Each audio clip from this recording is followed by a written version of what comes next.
Yeah, it wasn't anywhere close to being clutch. We gave up 42 points in the fourth quarter. I mean, that's a number that is embarrassing. 42 points in the fourth quarter when the game is hanging in the balance. And the crazy thing about that fourth quarter is we didn't guard. They didn't miss many shots, but they had 4 offensive rebounds for 8 points in the fourth quarter. So when we did find a way to force them to miss, we just stood and ball watched while Cole Anthony crashed, while Jalen Suggs crashed, while all their guys crashed.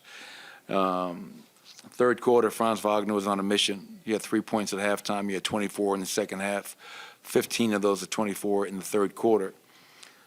And they shot 61% in the third quarter. So they're a good team. They won 5 in a row. They're 10-5. They got the #1 defense.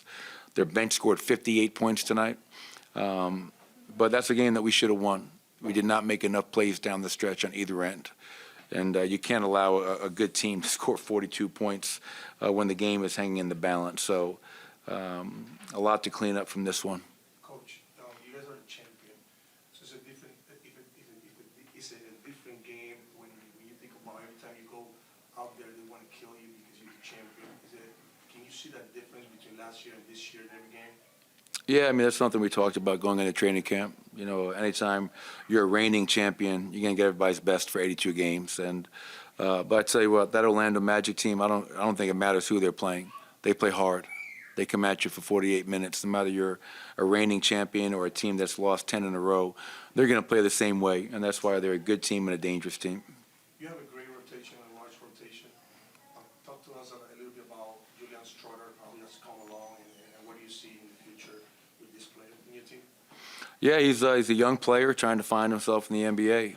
And, you know, it's a hell of a challenge for a rookie to come in and join a team that just won a championship and find his way, fit in. You know, I want Julian to be aggressive. I want him to be confident. And he had a stretch there where he made some key baskets for us, which was great to see. You know, but that's the challenge of any rookie.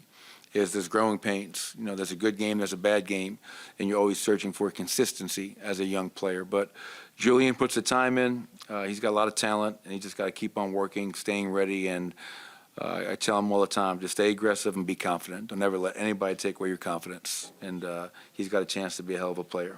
Michael, when you used the last time out there with 14 seconds left or so, are you anticipating them fouling you at all when you go in with it, or are you sort of planning ahead a little bit with them, knowing that you have none left to have to go the length of the floor? Yeah, I mean, didn't anticipate them fouling with that much time. You know, general rule in the NBA, that'd be too much time to be in a take foul situation.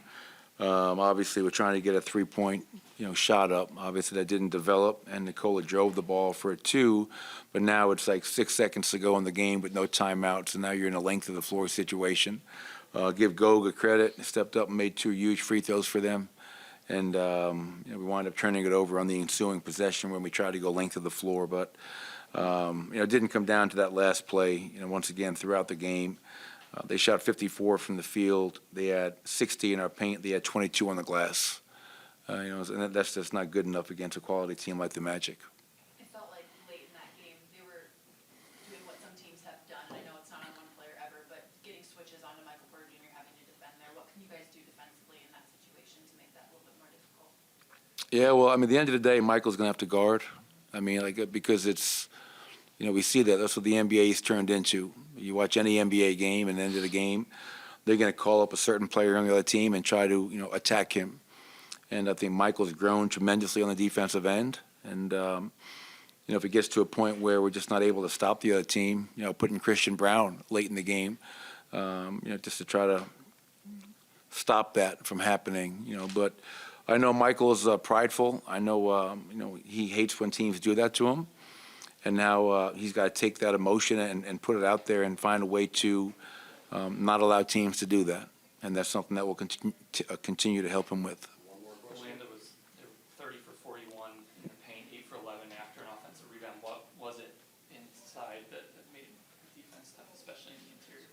Well, they're one of the best teams in terms of the NBA, in terms of living in the paint.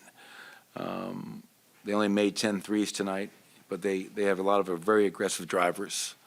Franz Wagner in that third quarter just put his head down, got to his right hand. Banchero putting his head down, getting to the rim. Cole Anthony putting his head down, getting to the rim. So that's where you need great one-on-one containment and discipline. Who am I guarding? Which way does he like to drive? Know their tendencies. Then you have to shrink the floor and not leave guys on an island. So if you're guarding a great player, I have to make sure that I'm helping you behind that so that ball sees a crowd. And we didn't have enough examples of that tonight. And to your point, I think the big one was, 11 offensive rebounds, but 22 points off of those. And just way too many examples of us ball watching as they're all crashing. I mean, and we talked about it.